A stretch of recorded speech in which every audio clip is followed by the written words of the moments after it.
Hey guys, Jay here and welcome back to the channel. So don't forget to like, subscribe, comment, hit the notifications bell to stay informed. If you haven't caught our previous video here today, you're definitely going to want to go back, watch that one before you dive into this one. It's very important to have some context, some references to go by when trying to dive into this kind of news, because honestly, this can be taken in one of two ways: bullish or bearish. And I really do think there's going to be a bit of a band-aid rip-off to begin with before we start to see people lighten up and see the more bullish side to this. For me, it's overly bullish, and really Chris Armani has confirmed everything that we have spoken about in the previous settlement video.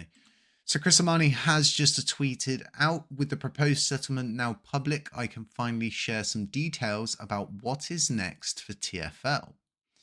TFL always intended to dissolve at some point, and that point is now. We will be winding down operations completely. Special thanks to the lunatics who supported us through this process, and thanks to the TFL team. I'm incredibly proud to say that we were able to hold this company and ecosystem together and continue to build innovative products throughout all of this, and we were well positioned to accelerate things if we had won the trial. But unfortunately, we lost, and as a result, we can no longer operate. So Evan Docs will shortly post a community proposal to burn all of TFL's unvested Luna, and anything that remains vested in our wallets will be burned by TFL. So the community will need to take ownership of the chain. I believe that there are a couple of teams and devs who want to do this, and you should be seeing information in the forum soon. Our products will continue to run while we wind down, and we will run a process to sell Pulsar Finance, Station Wallet, and Enterprise DAO.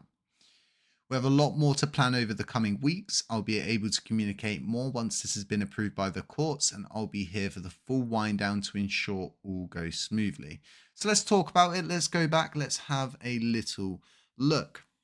So I think this is a bit of a big kick in the nuts for the Luna community, because although they're giving them a special thanks and they're saying you've supported us through this process, I don't think the community would have supported them at any point if they knew that this is how it was going to end up, and it was never ever put this way. Instead, they knew they had money to spend, they knew that they could get themselves through this and more or less give themselves something to do during that time, whilst also being able to fight the case in some chance that they would come out of the court case with a win, which just seems absolutely impossible if you've gone back and you've watched that other video and you've kept up to date with the court case, so to speak. So the community needing to take ownership of the chain, we spoke about this a few times. They did come to this end result after going around in circles, then eventually landing the plane to the result of that it would be a community-owned chain with no central authority or central body. Even with a group of developers, do you really want to just give a random group of developers ownership of the chain? I don't think so. Can the whole of the community own the chain? No, they can't, because we have that problem on Luna Classic, and because there's no central body or central authority, there's no one to contact exchanges, there's no one to act in a direct manner. There's no way for us to get a mobile application of our own, because we need someone to be able to sign for it all, take ownership of it all. So it's a really interesting situation to see how this is all going to pan out. Now, they have spoken about burning or destroying the private keys to native LUNC assets, and then also some Luna assets as well, specifically what's in the LFG and in the other stuff that's listed in February's report that the SEC put out on their financials. So the fact that there's probably going to be a substantial burn is pretty good, because they do have a decent amount of Luna. So this in itself is definitely bullish. The overall trajectory of this thing is it's over, it's done, it's dusted now. We could see a collapse of the Luna ecosystem, or you could just see it turn into like factions fighting over control, and it's going to get really interesting. During this time, I think it's really important for us as the Luna Classic community to act maturely in this situation and just push forward. Don't get caught up in this. It's done, it's dusted. Let's just keep moving forward. Now, when it comes to these assets being sold, not interested in Pulsar, but Station Wallet and Enterprise DAO, I mean, we should probably put a bid in for it as a blockchain. We've got a substantial amount of assets in the community pool, and I'm pretty sure certain validators would chip in to buy Station Wallet and to get hold of Enterprise DAO, because that comes with a lot of different stuff. Obviously, this is just a thought off the back of my mind, and it would definitely be interesting to see how much these are going to go up for sale for.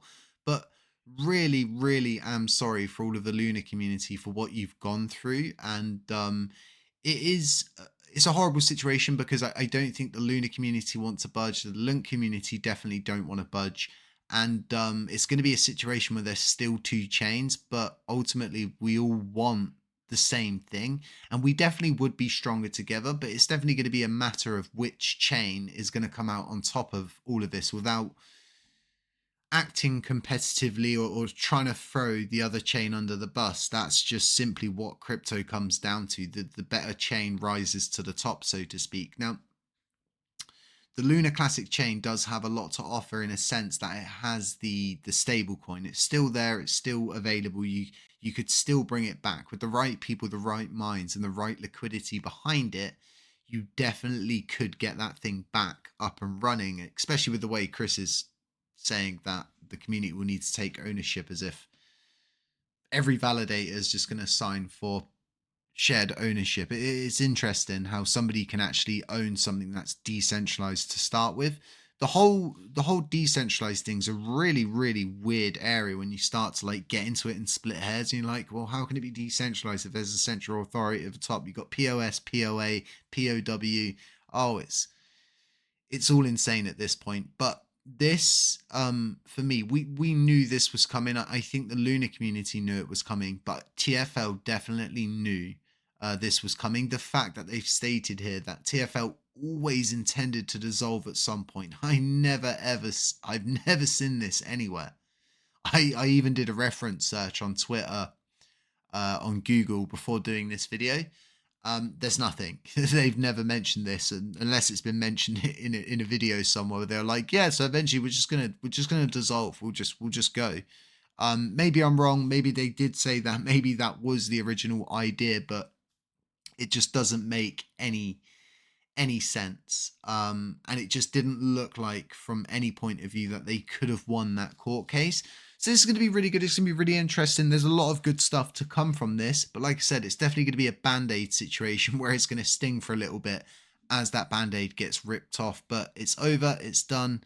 It's dusted. And we can definitely move forward together, knowing that there's going to be some burns. It's probably going to raise awareness for burning. It's probably going to get people more interested in the ecosystem itself, because if you think about it, right, and this is the really sad aspect of Luna Classic from my perspective, is that there's so many people in the Shiba Inu community, like so many people that are in the Shiba Inu community, and it's like this community owned chain, and they're all very convicted and committed to it, and I love it. But at the same time, they could be committed and convicted to a chain like Luna Classic, where they could spin up a validator in their little communities. They could have say, they could have sway, and they could actually do burning that's worthwhile, and not just put on the community because the devs can't be bothered to get off their backsides. And I know that upsets a lot of the SHIB community and SHIB holders. I get it. But as adults being mature in crypto, we definitely have to look at the real issues in hand. But anyway, let me know what you think about all of this. Let me know what you think about the previous video.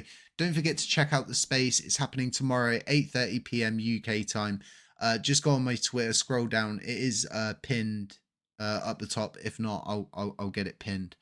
But yeah, feel free to check that out. We're going to be discussing so many things, and we'll be discussing the burn tax, this settlement, the Genuine Labs communication issues, tax to gas, the distro handling update, gas issues on chain, and so much more. So feel free to check in. We'll have different people there as speakers. Hopefully different people come up and sort of ask questions and get more involved with these things, and speak about stuff in a respective and mature manner. Other than that, beware of scammers, doppelgangers, anybody pretending to be me. Don't forget to like, subscribe, comment, hit the notifications bell to stay informed, and I'll catch you in the next one.